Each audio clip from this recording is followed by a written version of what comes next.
Hi, friends. It's Amanda. It is Wednesday. I want to say it's the 23rd of July, and I am on my way to go do something really exciting. And I wanted to share that with you. The way I'm going to post my Flosstube videos, stuff might come out of order. So I'll just say that in advance. So this is just going to be like a vlog situation here, video blog, and future videos that I filmed today will come will come out later. So just bear with me. So I have some exciting news and on the cross stitch front that I want to share with you. And that is I went okay, it's been a bunch of stuff. Okay. I went last week with my friend Grace to a estate sale to buy some cross stitch from a woman and who was an avid stitcher, and we were able to go ahead of time before the official estate sale. And we met the family who was selling stuff on behalf of their avid stitcher, which was amazing. And we're going to have that video come out. I do a whole room tour of her extensive collection. Extensive. So I go through the 3 rooms of the house that they set the cross stitch out in, and I filmed all of that. And then me and my friend Grace, we purchased 2 boxes, sight unseen. It was sealed up. They were taped shut, and it just says patterns on it. So we each purchased a box, and we filmed one episode of opening up one of the boxes. So that video will come out at a future date here. And the second box, Grace is so excited about, and so am I, because we didn't get a chance to open it because of schedules. We only had a certain amount of time to film, and then we had to leave.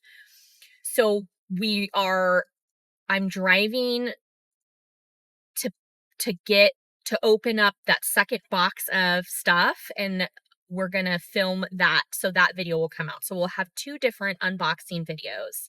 We're gonna have a video of the tour of all the cross stitch pre-estate sale and pre-purchases. Then we're gonna have another video where I show you what I bought before the estate sale, because money doesn't grow on trees, and I had a budget. So I purchased what I like, my absolute favorite love pieces that I couldn't live without. So I have that at home, and we were loading up the car after all of this, and I am like so excited and so overwhelmed with everything. And one of the family members said, hey, if we're having the estate sale, I never thought I'd meet someone so passionate about cross stitch to deal with, this collection. If things don't sell at the estate sale, do you want me to give you a call? And I said, yes. So what happened was they had the estate sale, a bunch of stuff sold. So I'm happy that people came in and bought a lot of the collection. And there were some gorgeous pieces, but logistically, I didn't know how I would store them with the space that I have in my home. Like, there was this really big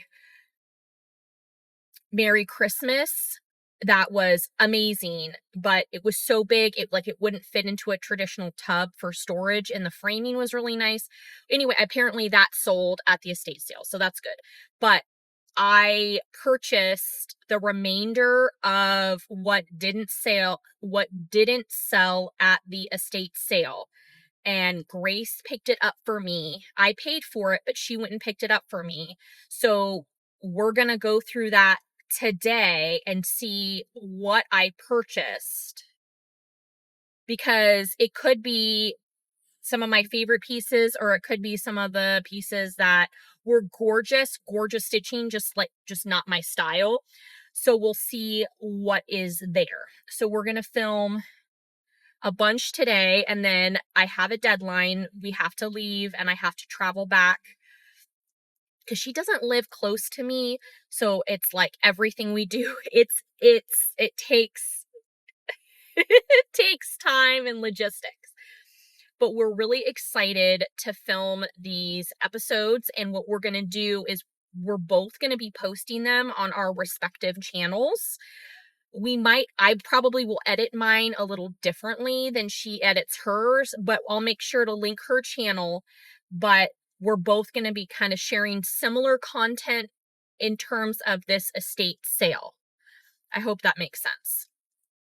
This is my third opportunity. I will say third opportunity to purchase estate cross stitch. The first opportunity, and I kind of don't count it as that because the woman was just trying to downsize her collection. It wasn't an estate sale situation. But Grace and I drove to Virginia a couple years ago, and I purchased some historic samplers. I think I purchased 10 historic samplers, and they're gorgeous. And the goal was to reproduce them and do adaptations and release an entire series of reproduction samplers. So I have all of these original samplers dating from 1839 up to like 1874. I have them hanging on my wall. I have a lot. It's a lot. With the intention of reproducing them. I have not done that yet. There's just not enough hours in the day. I would love to have all of those done already. I am in awe of Kathleen. She is Cross Stitch Antiques.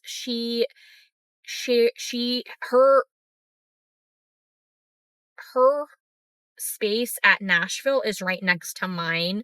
So Ardith Design, and then next to Ardith Design is Cross Stitch Antiques, Kathleen. Kathleen does amazing cross stitch reproductions and adaptations, and she's very prolific. She's got a beautiful collection of samplers. And so I want to be like Kathleen and do a lot of that. But I have been focused on other projects instead of the reproduction samplers.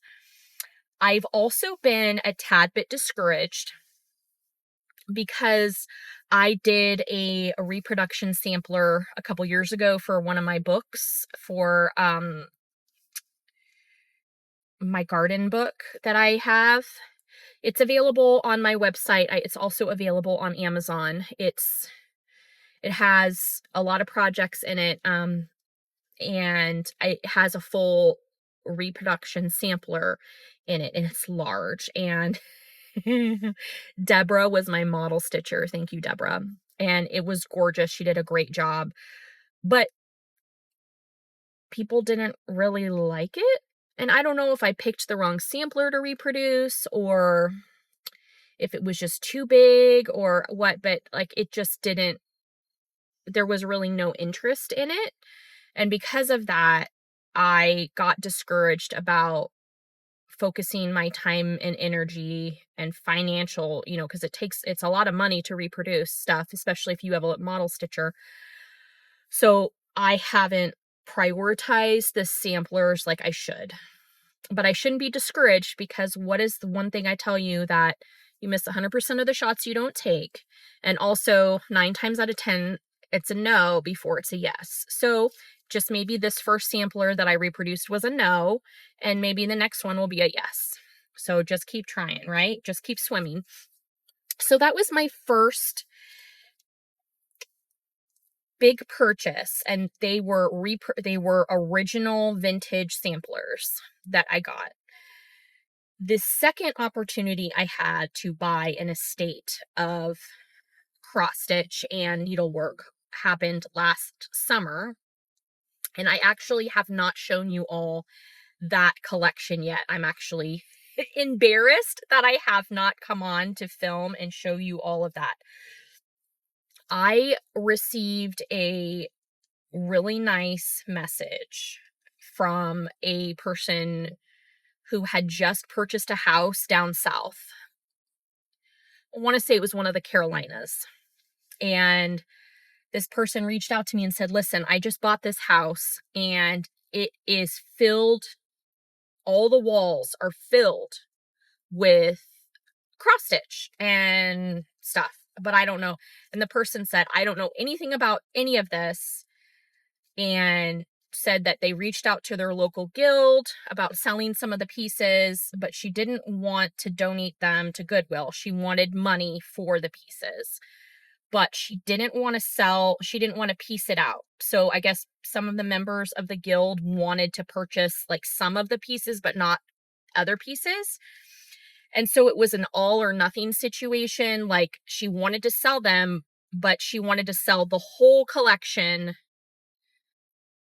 not piece it out. So she sent me some pictures and I looked at the stuff and I was very candid with her about what I'm willing to spend and what I would pay for them if I were to find them in that condition that they were at the thrift store, how much I would individually purchase them for.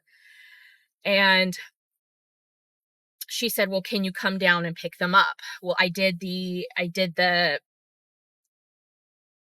road calculations of how long it would take to drive. And it was like an 8-hour drive to go get everything. And I said, I can't do that. I've got young kids. I can't take basically 2 days off to drive down to pick them up. I would like to purchase I will purchase the whole collection. I'll pay you for it all. I'll pay for shipping, with the caveat of, can you take them all out of the frames?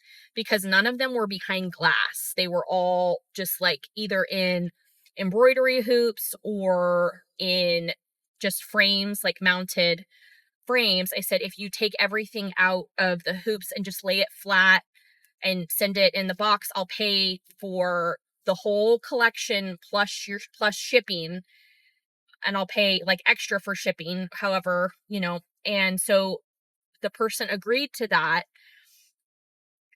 A couple weeks later, she messaged me and said, oh my gosh, that took forever. She said she timed herself. It took her over 12 hours to remove all of this cross stitch and embroidery and stuff out of the frames. She said some of them were duct taped and some were put in with masking tape. Others were put in with nails. Others were put in with some nails, brads, staples. She said it was just a huge hodgepodge. There was no rhyme or reason to how things were mounted in the frames. And she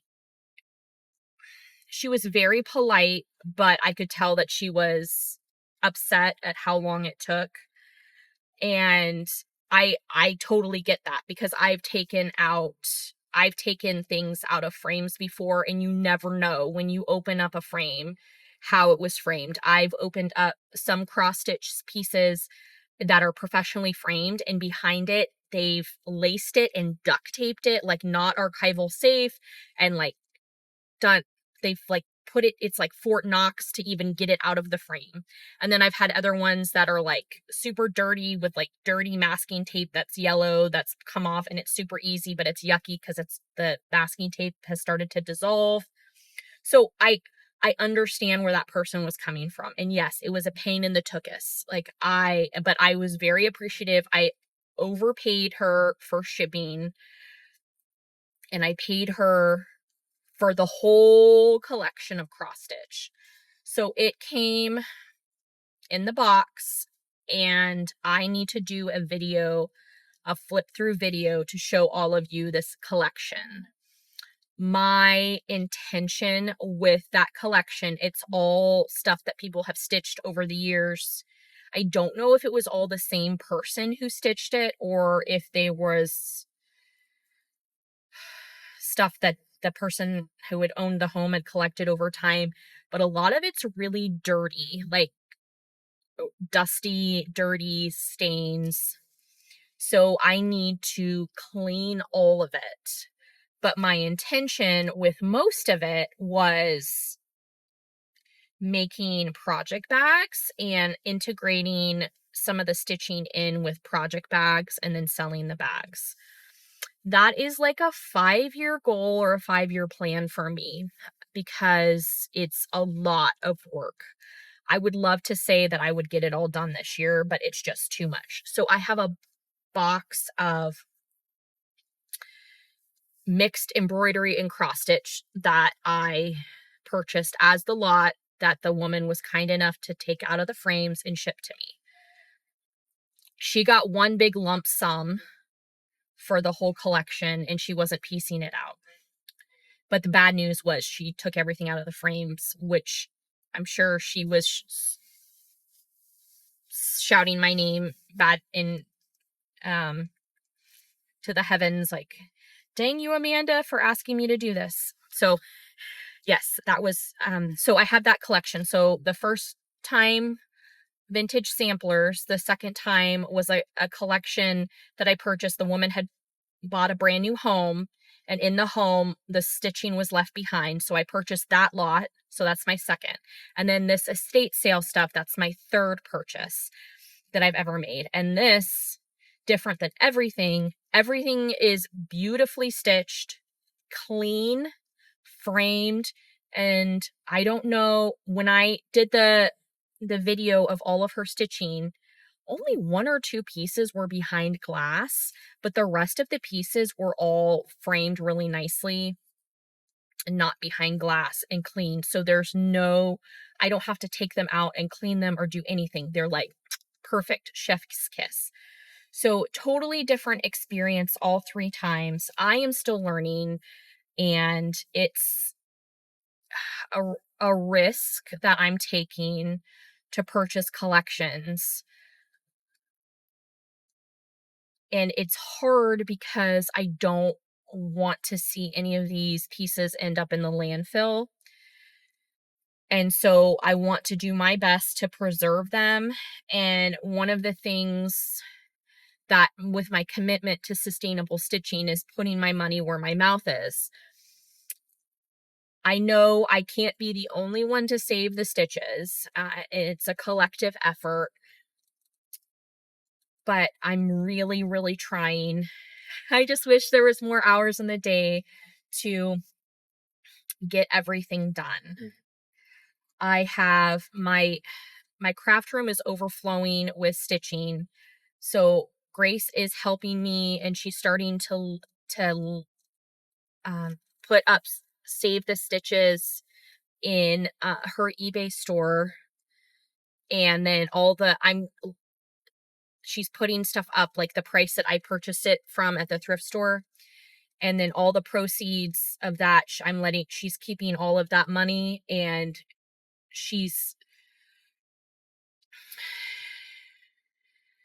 the Save the Stitches money that she's keeping is going towards a scholarship for her midwifery business. The money is to help the families that can't afford to pay for the home birth, like to help them to supplement that payment. She explains it a lot better than me, and I'm really excited about the project. So my friend Grace is a home birth midwife. She started out as a birth doula and helping in birth and stuff. And that's, I'll link her channel below and you can learn more about her. She's sharing birth stories. It's really cool, with permission from families to share their stories. And what's really neat about home births, oh, there's so much neat. I could talk for an hour about home births. But insurance is a drag. In the United States, we do not have universal health care. Insurance is tricky and difficult, and some insurance plans cover it, some insurances don't cover it. Some only pay what they feel it's worth. Well, Grace can't help everyone for free. She can't. But some families really want a home birth, but they genuinely can't afford it because insurance will only cover so much. So that is, in some small way, I feel like I'm helping to save the stitches, sustainability, and then we're paying it forward to help pay for people to have really positive birth experiences here in the Mid-Atlantic region. One of the things that Grace says a lot is, people remember how they were treated in birth.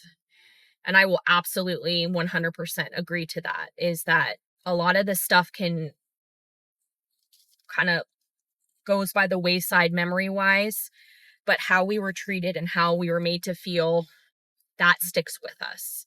And it's love to have people have positive experiences rather than traumatic experiences. And that goes for the person giving birth, as well as for the family or the friends that are there to help, or to hold space for those people who are giving birth. So that's what we're working on. And yes, long-term goals, we would love to create a nonprofit, 501c3 for sustainable stitching, as well as her create a 501c3 for her home birth scholarship midwifery stuff. We don't have those set up yet. So, but we're testing the groundwater, testing to see about working towards that goal, because I really believe in sustainable stitching and I believe in positive birth. Whoever is giving birth, they should have a positive, trauma-free birth, however they choose to do it. So those are things that I'm passionate about, and I want to continue doing that. So those are the three things. Those are my three stories about collections. Long-term goal is to get my craft area cleaned out so I can even sit down and stitch and make these project bags I've been talking about. And I am already working on my Nashville plans for the trade show and for my releases. I appreciate those of you that let me know what type of designs you would like to see from me moving forward. I got one suggestion for a really fancy, like, reindeer with beading and embellishments, and I love that idea. I've gotten some really good feedback, and I'm really excited for, I've got so many ideas, and it's so hard when you have so many ideas, but you just can't do it all at once. Oh my goodness. So yeah, I'm driving to Grace's. We're going to film those 2 episodes. I've been working really hard in my home. I have a lot of home projects that I've been working on, and there's been a huge, like, stove saga that I even went through and found my top 10 stove, like, cooktop range stove. I found, like, my top 10 cross stitch stove patterns because I was going through this whole stove saga. I got a reverse osmosis system set up in my house, so water stuff, and then baseball stuff, because kid wants my one kid changing their room around just as soon as I got it all Minecraft themed. Now they're changing it around and they want a baseball theme. So I went through, like, baseball themed charts and stuff. I pulled out from my collection some baseball themed stuff to potentially to stitch, which I'm really excited about. And I'm thinking about maybe designing and stitching a baseball themed stitch for Nashville. I haven't quite figured out what kind of style I'd like to do. If I want to do a baseball stand-up, generic baseball, if I want to do like a sampler style or a kitschy baseball. So I'm really excited to think about that. I went through looking at some top baseball charts, like the Take Me Out to the Ball Game, super cute stuff. There's a whole range back in the late 90s, early. I've got the pattern book at home, but the licensing for the MLB, the Major League Baseball team logos, there was some license charts for those, but they're very dated, and there's super cute baseball stuff. So I was also thinking about, do I make something that's friendly for kids to stitch, baseball themed, or just do it, for the more experienced stitcher. So lots of things to think about. Obviously, I'm not licensed to do any MLB or minor league stuff. So it would be generic baseball, not team related stuff. I am learning about baseball and softball. I don't know anything about it. I mean, completely foreign to me. When I was little, like little, I tried out for or signed up for, it was called Bobby Sox back in California. It was like T-ball. And I couldn't even hit a ball off a tee. Like that's how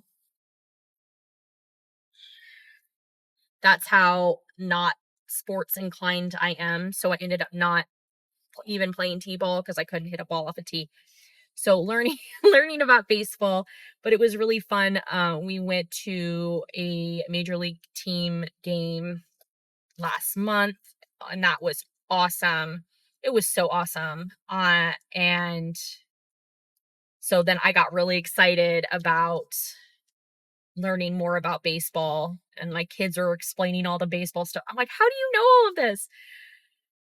And Disney Plus has a lot of the baseball movies that came out when I was growing up. So there's The Sandlot and Rookie of the Year. So I had my kids see both of those. So now they hear the cultural references of, you're killing me, Smalls, and all that. So that's been really cute. That's been really cool. So I have so much to show you and talk to you about, but I wanted to come on and just have this quick little vlog and tell you about my traveling adventure. So take care and happy stitching.